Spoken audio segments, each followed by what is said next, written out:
সেই আবু বকর কেমন ঈমানওয়ালা মুসলমান ছিলেন, সাইয়েদনা আবু বকর কেমন ঈমানওয়ালা মুসলমান ছিলেন।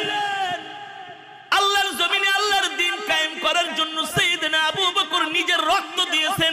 আল্লাহু আকবার। নিজের সব সম্পদগুলো আল্লাহর রাস্তায় দান করে দিয়েছেন। আল্লাহর নবীর সাথে হিজরতের সাথী হয়েছেন সাইয়েদনা আবু বকর। এমনি এমনি হয় নাই, আবু বকর আল্লাহর দ্বীনের জন্য কোরবানি করেছেন, ঠিক কিনা বলেন?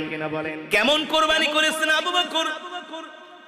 আল্লাহর নবীর সবচেয়ে কাছের মানুষ সাইয়েদনা আবু বকর। সাইয়েদনা আবু বকর এখনো কালেমা পড়ে মুসলমান হন নাই। মুসলমান না হলে কি হবে? আল্লাহর নবীর সাথে সাইয়েদনা আবু বকরের গভীর সম্পর্ক। সাইয়েদনা আবু বকর আল্লাহর নবীকে তার জীবনের চাইতেও ভালোবাসে, কিন্তু এখনো কালেমা পড়ে মুসলমান হয় নাই।